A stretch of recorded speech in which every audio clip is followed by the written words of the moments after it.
Well, it's time to get started, so take a seat. It's the Science Café, brought to you by OEB. Hi everyone, welcome to the last Science Café of this semester. My name is Luis and I will be tonight's MC. For those who are new to the Science Café, we are a group of graduate students in the OEB department, which is Organismic and Evolutionary Biology. We have this goal of bringing the science that some of the researchers at UMass do to the public and get you guys to know a little bit about what we do right here in Amherst. Before we begin, we want to thank a few organizations who fund us. The Organismic and Evolutionary Biology program at UMass, the UMass Graduate Student Senate, the UMass Graduate School, and the National Science Foundation. And before we begin, we have a few announcements. As you guys may notice, we have video recording today, as well as Leon taking photographs. So if anyone doesn't want to be in these, this is kind of like the safe zone. We also have a sign-up sheet going around if you're new to write your emails. We also have a place for you to put suggestions as to what you would like future Science Cafes to be about. And finally, we have Science After Dark today. We have brought a few of our previous guests, so you guys can interact with them, have a few drinks. So let's get started. Today we have Laura Doubleday. She's a graduate student in the Organismic and Evolutionary Biology program at UMass, and she studies the evolution of a new interaction happening in Western Massachusetts. So before we get to talk about your research, let's start with basics. I think we all know what a flower is, but what is a flower? Right. So the human kind of perception of what a flower is might be not exactly what I think of as someone who studies flowers. So yes, they're beautiful and they smell really nice, and then they can be something really nice to grow or to give to someone. But what they actually are, when it comes down to it, is a plant's genitals. So these are where all the reproductive structures are housed, the male parts, the female parts, and they can be really showy, they can be quite inconspicuous, there's a ton of diversity, and that's one of the things that got me really interested in flowers, is how diverse they can be. So you say that the sexual parts are based here. And I think we as humans have a notion of what sex is, but what is sex to a plant? Yeah, so we should probably zoom out right now and talk about what sex actually is. From the human perspective, I think when most of us think about sex, we're thinking about copulation, two individuals getting together, potentially fertilizing an egg and creating a new offspring. For plants, and for a lot of other organisms that don't have copulation as part of reproduction, sex comes down to two really fundamental things that are required. So there has to be meiosis, which if you think back to intro bio, this is one of the processes of cell division. So our regular body cells go through mitosis when they want to reproduce, and they basically clone themselves. But if you want to make a sex cell, a gamete, like an egg, or to make sperm, the process is a little different. So in a regular body cell, we have two copies of every chromosome, one from our mom and one from our dad. And a cell that's produced through mitosis will have a copy from your mom and a copy from your dad. But if we go through the meiosis route and we try to make a gamete, we're going to have only one copy of every chromosome. And there's a cool process called crossing over, which means that we can kind of reshuffle the contributions from mom and dad. So we can have one copy of every chromosome in the resulting sex cell, but it can have contributions from both parents. So I think also before we go forward, while we're still kind of in the like intro bio throwback phase, we'll just look at your sort of typical flower before we move ahead. So this is kind of what you might see if you show up in a biology class and you're beginning to learn about flowers. This is what we would call a perfect flower. And what makes it perfect is that it contains both male and female reproductive structures. So if we start in the middle of the flower, let's see if I can operate this laser pointer. So the central part is where all the female action happens, this one kind of wider green sort of stocky thing. That would be the stigma. At the top is where pollen has to land to germinate and then grow down and fertilize ovules down here in the ovary. Right outside of the female part is where the male parts are, the anthers, where pollen is produced, and pollen being a plant's idea of sperm. And then, so that's all pretty small and pretty kind of tightly contained, but if we go out further, the thing that humans really pay attention to are the showy parts, the petals, the nice big petals, and big pink petals in this case. And then you can move out further and get to these green kind of leafy things called the sepals.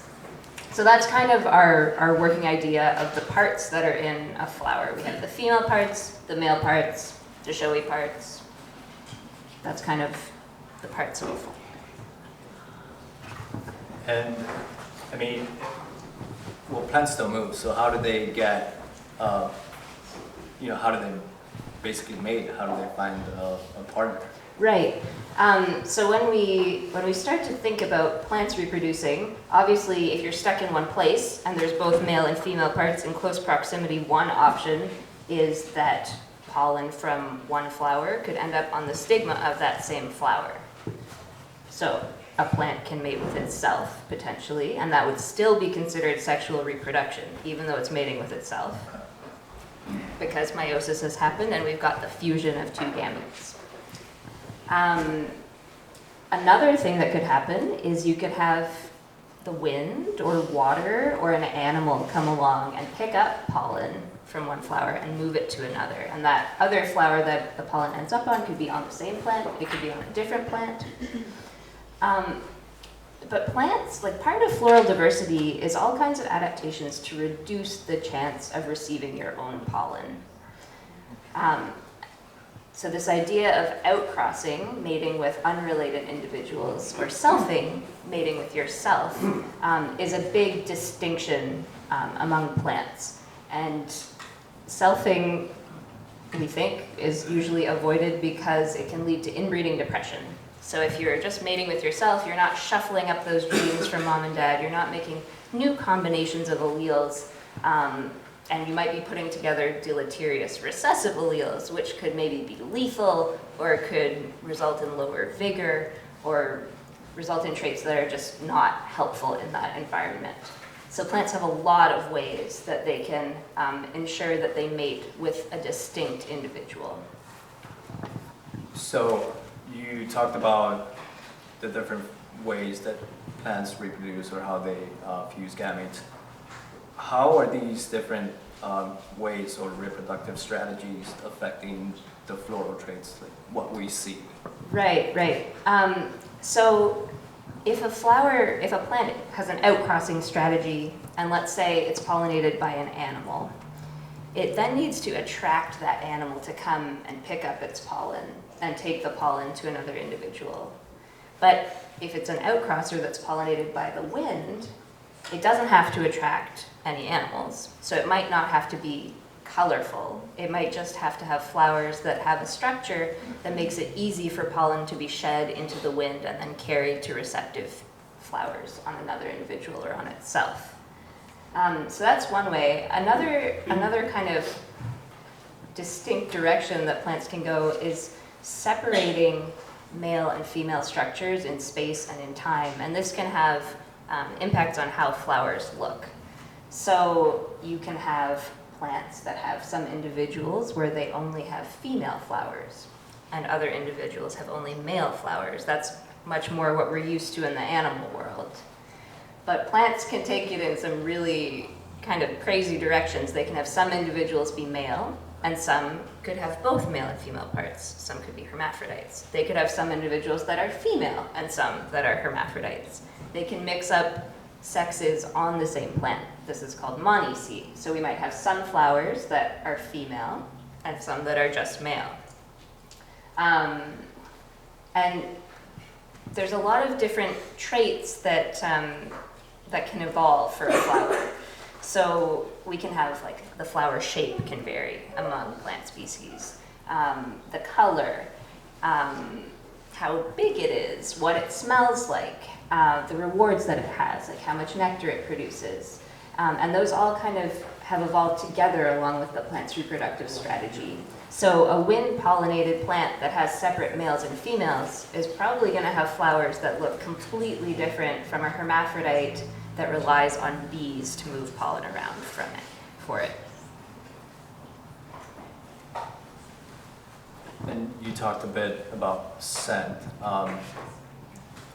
Do you know how much this plays into a role as how much do bees sense this, and how do they differentiate between different flowers that might look similar and maybe they go by scent? Yeah, so several groups of insects rely on scent for choosing among flowers. There are also non-insect animals that are important as pollinators, but they seem to rely less on scent. So I'll talk more about bees and moths especially, because especially with moths that are nocturnal and flying around in the dark, it's much lower light conditions, so it's harder to see flowers. So scent becomes a really important way that plants can attract pollinators that may be having trouble seeing them. It's also more of a long-range cue that a plant can use to start luring in potential pollinators to visit. So bees in particular are very good at learning, and scent and other chemical cues that plants can provide that are different from scent may increase bee learning substantially. So if you ask a bee to try to remember to visit only yellow flowers, the bee has an easier time learning to do that if you associate the yellow color with a particular scent than if you do it with no scent. And I'm sure people have studied moth learning in a similar way, but I'm not as familiar with that. So I think that's a good spot to take a break and have some questions from the public. We also have a few flowers that you wanted to pass around. Yeah, so we were going to do kind of a flower show and tell. These are all plants that were flowering today when I was out looking around for them. So if anyone has questions, just put up your hand and I'll kind of introduce the specimens and we'll pass them around for you to see. Especially for plants that have the both male and female parts, if you will. Do they favor outside plants, like non-self-pollinating, so that there's a way to or they ignore the fact that they're self-pollinating until something good comes along?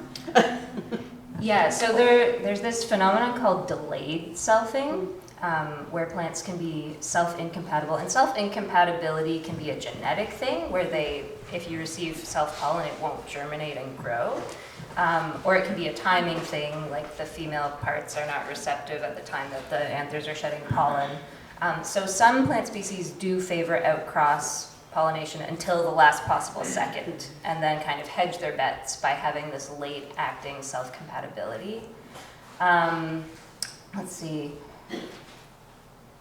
There are also plants like these violets that I'm going to pass around. So there's a lot of plants that do what we call mixed mating, which is where they outcross and self some of the time. So violets, for example, the flowers that we're most familiar with, the ones that are kind of pretty and we see them in the woods on the ground, those ones are typically outcrossing and receive visits from insects. But the violet plant also produces flowers that never open. So those self exclusively. And that's kind of an insurance package for if pollinators aren't out at the right time, or if there aren't enough, or bad stuff like that happens. I'm gonna pass around something here. What should we have first? Maybe we'll send around the violets first. I'm gonna give one to each side of the audience, and they were in water, so they're a little bit wet. So here's a violet, and now I think just sort of think of yourself as maybe a non-human animal when you're looking at all of these, and try to experience them with all of your senses except taste, I will say, because everyone's going to be looking at these. So you can touch it gently, you can smell it, you can check out the colors, you can kind of gently open up the petals to check out the reproductive structures inside. But what I tried to do was bring in a variety of different things that have some different reproductive strategies and have a lot of different floral traits. So those are violets. And then let's go with a classic rose. So Just take one. those Or are take them attached. all, okay. The roses actually have thorns. So that's why I wanted to have those in a dish for sure. And as you're seeing the different plants, try to compare how the reproductive parts are organized, if one has a lot of petals, if one has a few petals, which one's the biggest, stuff like that. And then maybe I'll send around the flowering dogwood. And then if anyone else has any burning questions, we can take that as these start moving around. Yeah, I'm interested in the effect of temperature, and the putting out of scent by plants must be related to temperature, so the warmer it is, the more scent they can put out, and maybe the different types of scent that they can put out. And I'm wondering, with the cold weather, haven't really seen too many pollinators. Is it because the plants are putting out the attractants, or is it just because it's too cold for the insects to fly? Or do the plants know it's too cold for them to fly? Do they hold on to their resources till they need to put it out and actually get something for it? Do they hedge their bets that way too? That's an interesting question. Let's see. So we know that at least bumblebees are not in great numbers so far this spring. So there aren't that many around. But yeah, I think there is a relationship between temperature and scent emission. But I'm not sure what the shape of the relationship is. I expect there's a point at which when it gets hot, plants are losing too much water, and then they become water stressed. And then that could have negative impacts on their entire chemistry, including potentially their scent emission. Particular compounds, though, are more volatile than others. And you would think as temperature increases, those volatile compounds are going to fly off of a flower more easily. So I don't know that we have any evidence that plants are sensing how temperature is affecting the insects that are pollinating them, hopefully. But the same temperature cues may be affecting both the plants and the pollinators in a similar way. Don't know if that's a satisfying answer, but. Well, I know if you have your night blooming plants, obviously they're not going to be putting out their scent when it's the warmest part of the day. They'll be putting it out at sunset, so they must have some way to regulate the release. Do they have some maybe internal metabolism, some decoupled respiration? That you could get these scented flowers, scented compounds into the air.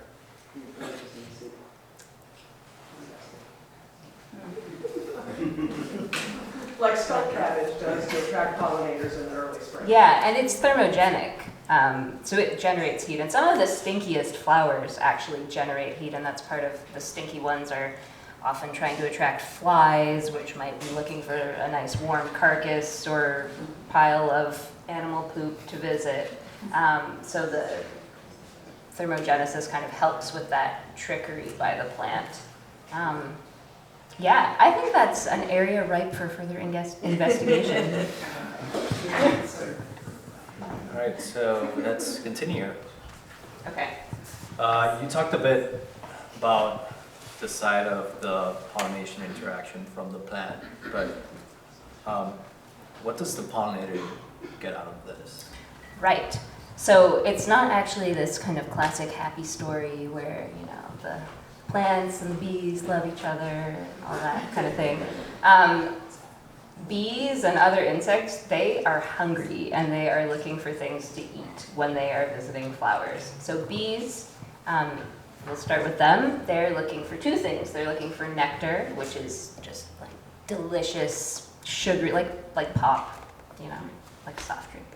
And also for pollen, which is a source of protein and minerals and vitamins and lipids and all kinds of good stuff. So it's kind of like their vitamin pill and protein snack. But other organisms are usually only after nectar.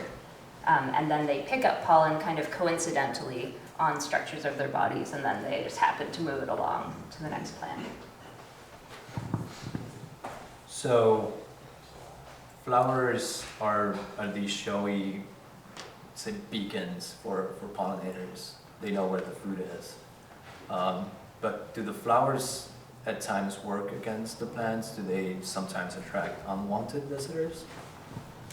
Yeah, this is one of the things that I find most fascinating about flowering plants, is that they put out these incredibly showy reproductive structures, and they smell amazing, and they're full of nectar and pollen. But really, other animals have to be smart enough to pick up on that and to know that that indicates that there's a food source around. So there are a ton of different animals that specialize on eating flowers. So they might eat just petals, they might eat developing seeds. That could be really bad for the plant. Or the floral traits could potentially cue in animals that would prefer to feed on the leaves, the vegetative tissues as well. Yeah, it's one of those kind of impossible questions that the plant has to answer, is how do I get my pollinators to come to visit me without attracting all of my worst enemies? So have they developed strategies to do that? Right, yeah. So all the kind of bad guys, we think about them leading plants to evolve different defensive strategies. So like you saw the rose that went around. We all know that roses have thorns. That's so that if you try to take a bite out of it, it hurts your mouth if you're a big animal, if your mouth is larger than the thorn is. So physical defenses are one way that plants deal with these unwanted visitors that might be attracted because of how conspicuous the flowers make them. But I think a little more interesting other way is through chemical defenses. So there's a variety of classes of chemical compounds that different plant species use to deter feeding.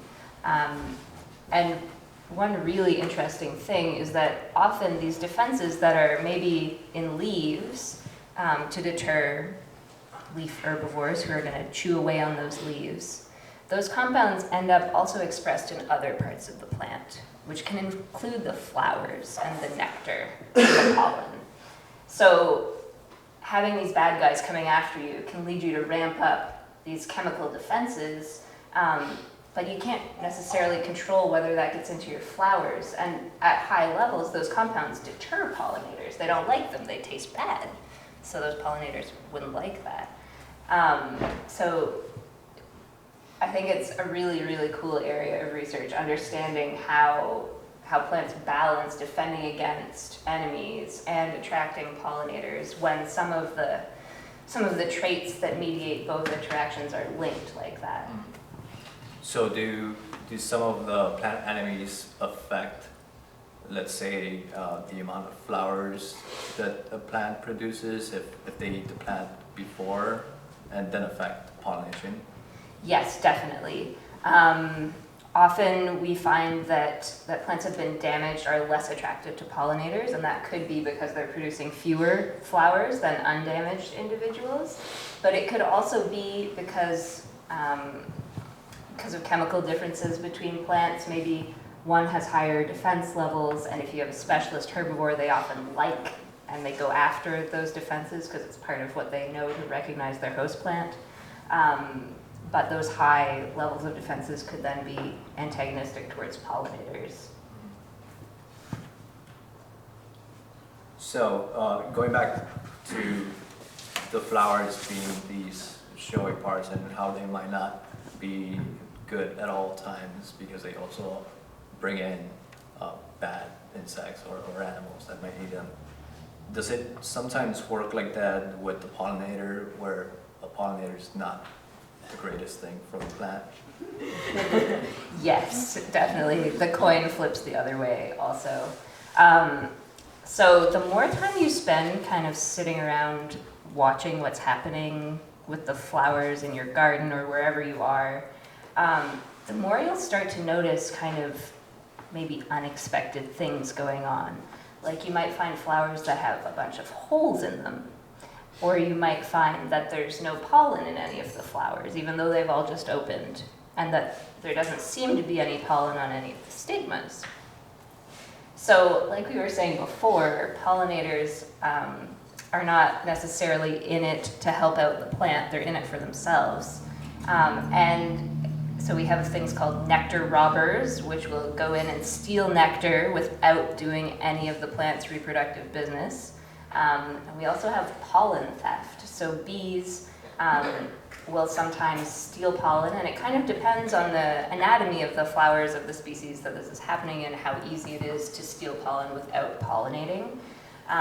But the one plant species that I studied, which is predominantly pollinated by moths, but the flowers are still open during the day, the stigma is deeply recessed in the floral tube. So the anthers are out near the surface, and the pollen's in the anthers, but the stigma is way down deep inside, so you really need an animal with a long tongue to deliver pollen to the stigma. But anyone can really just kind of come along and pick up pollen from the face of the flower. So, I mean, in practical terms, as a scientist who was trying to obtain pollen from these plants for some of the experiments we were doing, it was very frustrating because these bees were stealing all the pollen we needed. But for the plant, it's also frustrating because their pollen's gone, and they need that if they're going to make seeds and reproduce. So if a pollinator steals the pollen without actually depositing any, how does this affect population numbers or for the plant? How does this affect? Right. So if you have situations like that, I mean, it could decimate a plant population if this is happening at extremely high frequencies.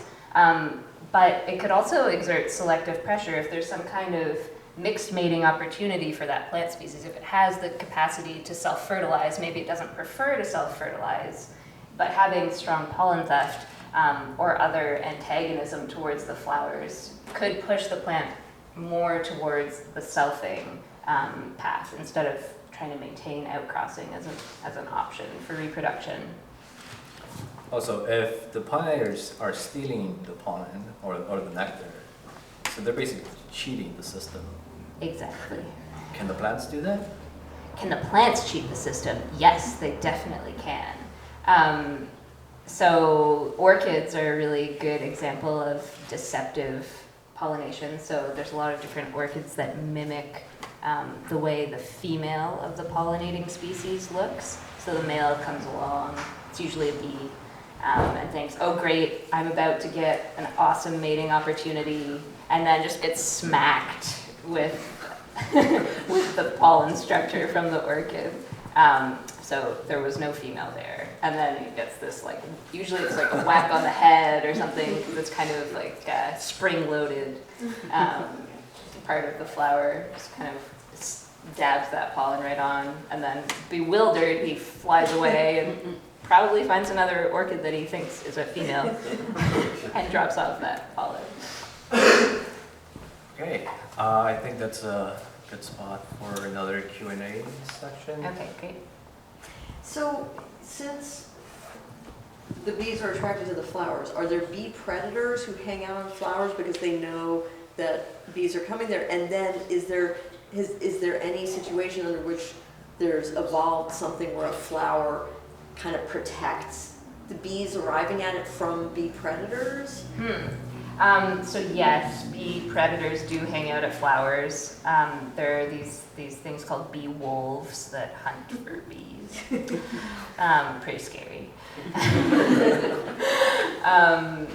And also so different flower spiders will also hang out around flowers looking for a meal.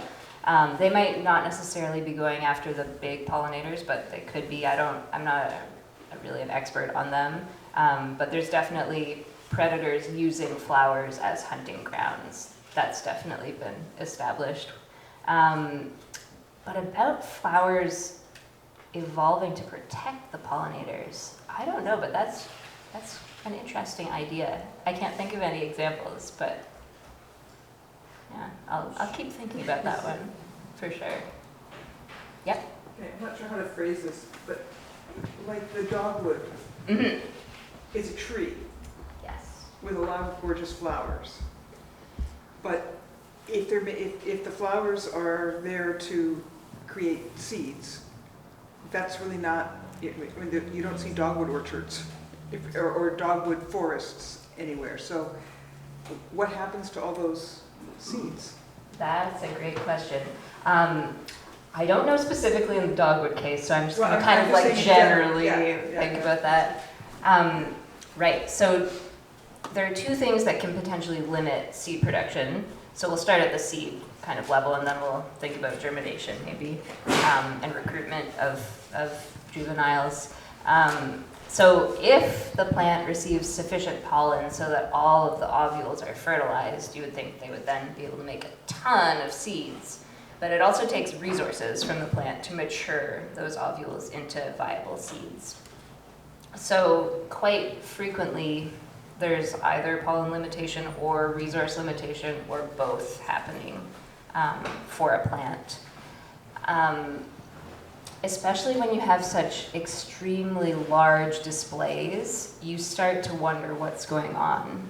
And you start to think about some evolutionary hypotheses, like maybe they need all these flowers to attract enough pollinators just for the amount of seeds that they can produce with the resources they have. That seems kind of weird because it's really costly, perhaps, to produce all those flowers.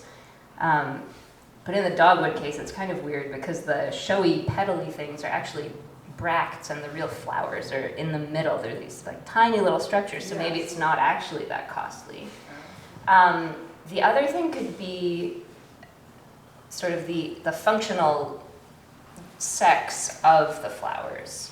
So maybe you need, if you're the only individual and you're self-compatible, maybe you need all those extra flowers in order to receive enough pollen to fertilize some ovules. So maybe most of the flowers are functioning as male, as pollen donors, because you need some amazing amount of pollen to be able to make some seeds. And that's sort of having hermaphroditic or bisexual flowers that end up kind of functioning only as one sex happens. So like not everyone gets lucky.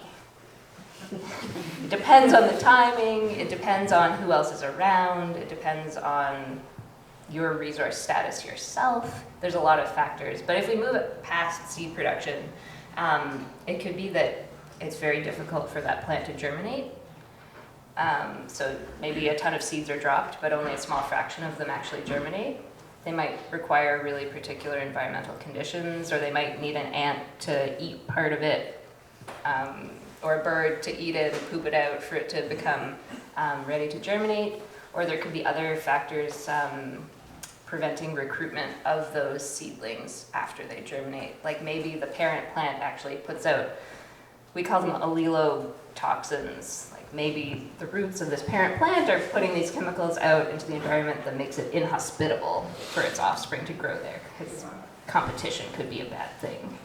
Okay. So, Thank you. you're welcome. Anyone else? Yes. Carnivorous plants.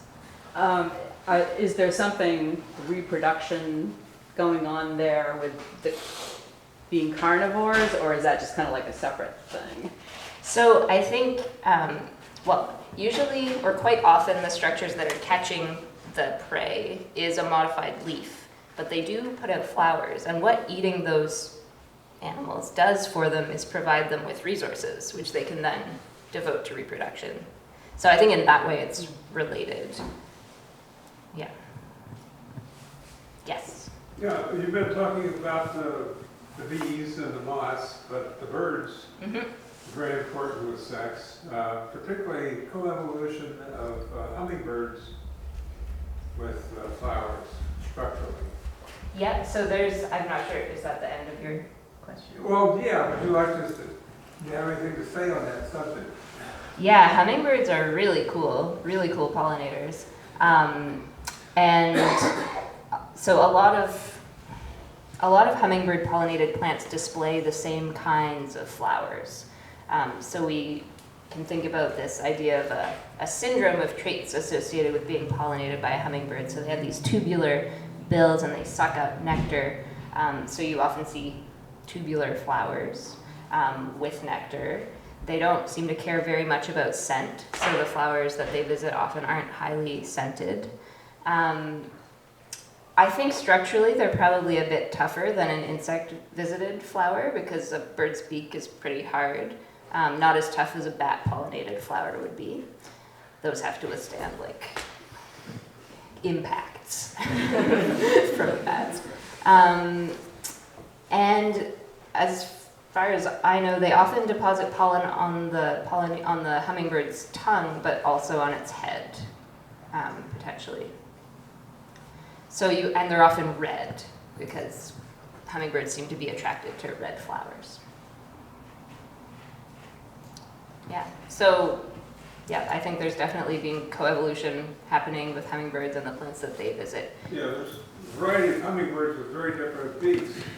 Okay. That's the coevolution, that the flower beak and that species hummingbird's beak are very matched, and other animals cannot pollinate those flowers. Yeah, there are also some plants that you might look at, and based on what I've told you about this hummingbird syndrome, you might think that's a hummingbird pollinated plant, but they actually also might be visited by bees. So you kind of have to be careful. Like, these traits can give you ideas, but you can't tell how generalized or how specialized a plant is on its pollinators just by looking at the flowers. You have to really see the ecology of what's happening. You have to be watching the interactions. I think I'll hand out a few more flowers so you get a chance to see them all. So the dogwood I thought was cool because it looks like a big showy flower, but it's actually just these tiny little flowers in the middle where the reproductive structures are. And the dogwood is actually genetically self-incompatible. So it has to receive pollen from another individual who's compatible with them at the right part of their genome. So that could also be a factor in why they have so many flowers, but then we don't see a forest full of them. So Could you talk about the odor in the dogwood flowers? Oh, I don't really know much about Anybody that. else smell them? Is there? Maybe I'll smell it now. Sounds kind of like a Calari pear, kind of rank. Yeah. I'm not very familiar with the dogwood flowers, especially with their scent, but that's pretty cool. Yeah, and how long would you have to stake out a flower to get a good idea of the pollinator visitors, what would be visiting it? I mean, does it have to be a half hour or an hour? Yeah, it kind of Unless if it's mosquitoes. it kind of depends on conditions.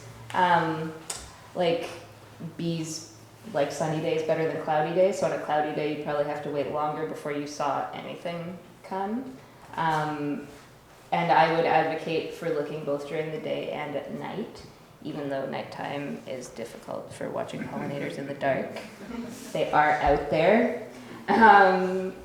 Yeah, but when we do pollinator observations for research studies, we often do anywhere from 3 or 5 minutes up to half an hour or 2 hours as kind of a chunk of time where you're sitting there and watching what happens to every flower that you can see.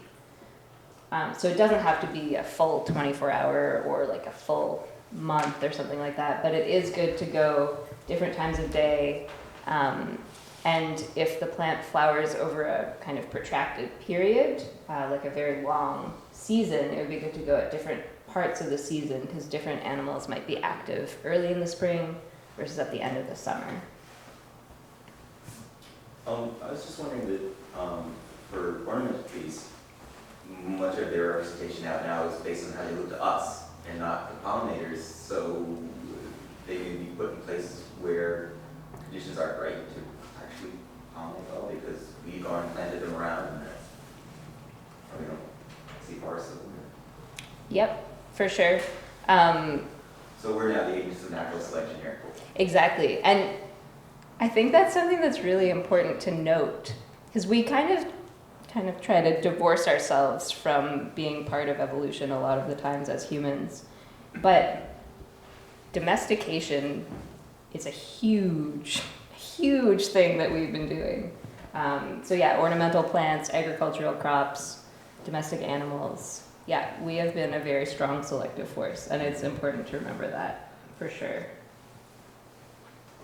I'm gonna pass around horse chestnut flowers. There are these big things here. These ones, I found them in 2 different colors today. There's pink ones and white ones. Yeah, we'll talk about those after you've seen them. And one side gets to have red bud, and the other side gets to have rhododendron. Maybe. Survives. Yeah. You might just want to lose the cup because it doesn't fit very well. Yeah. Okay. And then we'll do a lilac for each side. Anticipation.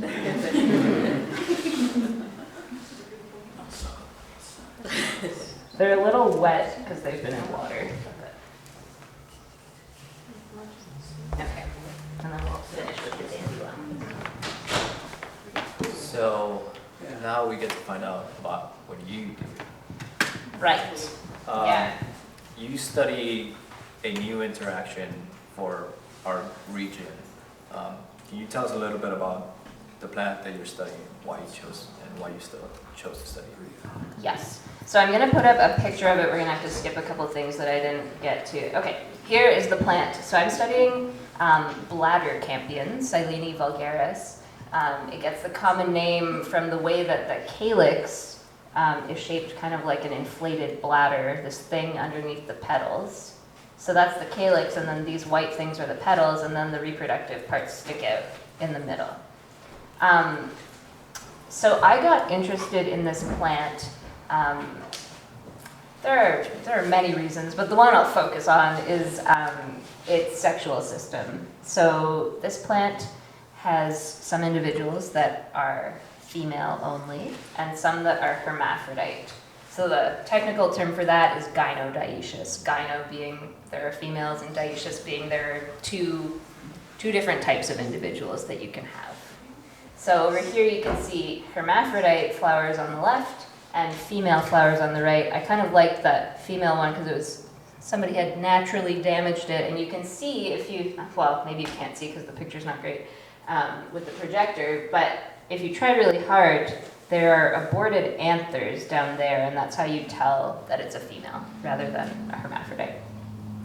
So I got interested because the genus that this plant belongs to is really cool in reproductive ways. So they have a variety of ways that they reproduce. Some species are hermaphrodites, some have just males and females. This system with hermaphrodites and females seems to be ancestral. The other ways have arisen from gynodioece.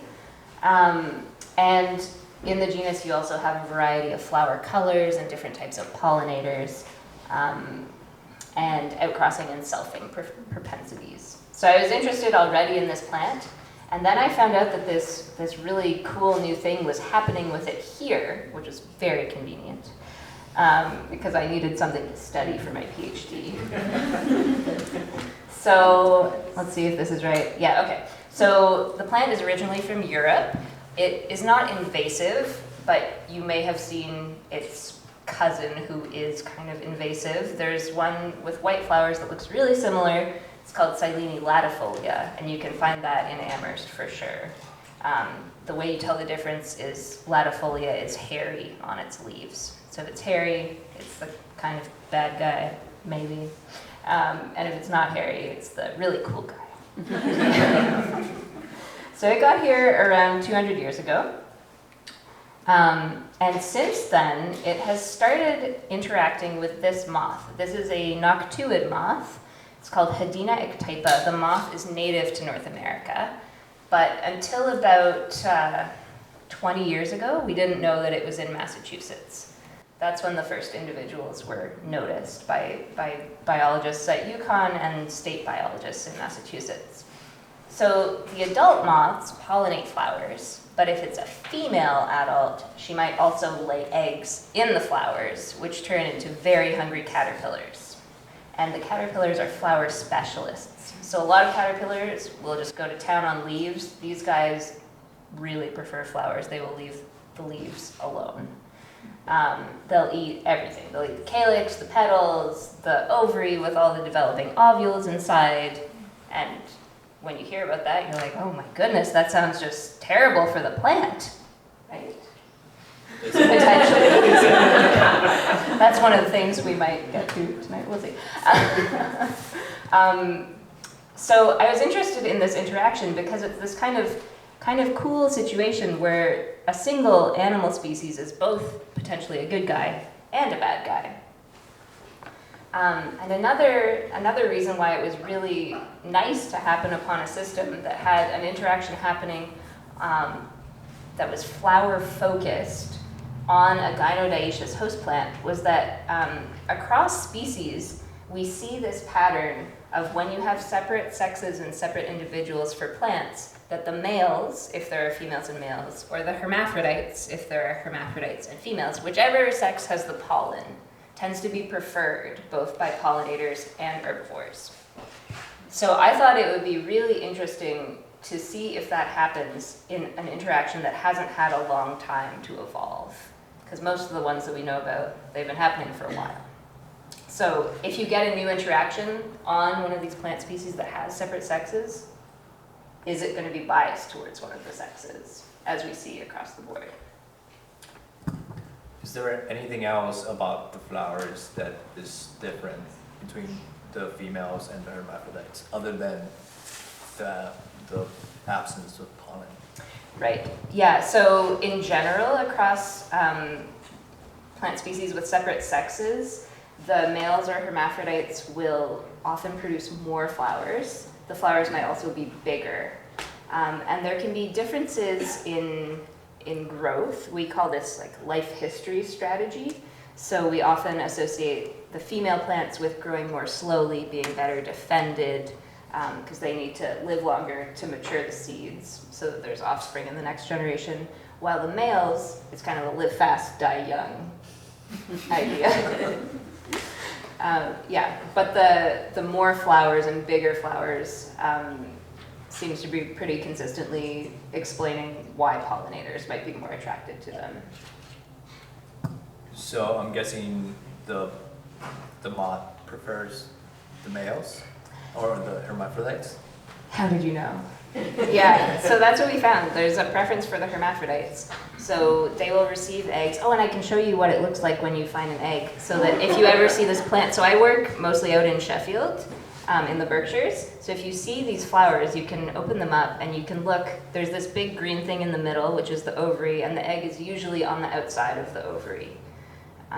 Just kind of sitting there. They're white. Usually it's only one per flower, but I've seen up to, I think I saw one that had 6 eggs in it, which is a lot. Yeah, so I did find that hermaphrodites were preferred. They received eggs more often than females. And that was true both across populations that I studied and when I looked at a single population in detail at different times across the flowering season. And then I wanted to try to understand what traits were involved in this. What is the moth picking up on to know that these are hermaphrodites, and why would they have this preference when they've just arrived on this plant at most 200 years ago? So it turned out that hermaphrodites have more stems than females, and they also have deeper flowers. So if we're talking about flower depth, I'm thinking about the distance from like that distance up and down. So the hermaphrodites had deeper flowers than females and more stems, and those are the traits, the only traits I looked at that were associated with receiving the eggs. So the hermaphrodite, well, actually, sorry, I said that wrong. Only flower depth was associated with receiving the eggs. And the hermaphrodite flowers are about 2 millimeters deeper on average than the female flowers. So it seems to be flower depth that they're cueing in on when they're choosing among plants. But then I also wanted to know, because I usually only see one egg on a plant when there are multiple flowers available, if they were actually using a cue to decide which flower to put the egg in, or if it was just kind of, I'm here at a good plant, let's lay the egg and go. So when I looked within a plant, it was actually the width of the calyx that was determining which flower received the egg. So when the moth is choosing among plants, she cares about that distance. But once she's picked the plant, it seems like she wants to then get the absolute biggest flower she can get to lay the egg in. Do you have any idea why would they want the biggest flower? Right, so there's a tiny bit of data on parasitoids of these caterpillars. So caterpillars are nice and squishy and delicious, right? We all know what a caterpillar is. And sometimes they're really poorly defended against predators. They're vulnerable. They're just kind of like eating and pooping machines for a big chunk of their early days. So potentially finding a nice big flower to lay the egg in could be better protection against other species that want to lay their eggs in that caterpillar and eat it from the inside out. We don't have a ton of data on that. It might also signal that that flower is going to have a lot of resources for the developing caterpillar, lots of food for it to eat. Yeah, those are the two main ideas I have on that. So maybe a closing question. Are these moths better at being good guys or bad guys? They seem to be mostly bad guys on their new host plant, because I haven't found a strong association between receiving an egg and being pollinated. So although this is the story that we've heard, it doesn't really seem like when they're laying eggs, they're doing a lot of pollinating. They could be pollinating when they're not laying eggs, or maybe the male moths are pollinating, but I haven't been able to address that. And I think we are out of time. We have maybe a few minutes for any questions about Laura's research. Yes. Are there any other pollinators? I believe there are. I've seen some visitors during the day. I don't know how effective they are. So some different solitary bees will visit. I'm sure that they're visited by a variety of moths at night. I've tried to trap and haven't been successful, unfortunately, but they seem generalist moth pollinated, probably. Yeah. I think I might end with my craziest flower, if we have 2 seconds. I'm here to change your minds about dandelions. So, I'm not sure if I said this, but I probably meant to say, so seeds are the product of sexual reproduction for plants. So you'd think if there's a seed, sex happened. But dandelions can actually make seeds asexually. So they can clone themselves and have the product be a seed. It's pretty impressive. I've got a bunch of dandelions up here. If you want to come see them after, we can dissect them and look at the different parts if you're interested. And we'll be here if there are any other questions. Yeah, so I guess now we get to the drinking. Thanks everyone for coming to this last Science Café.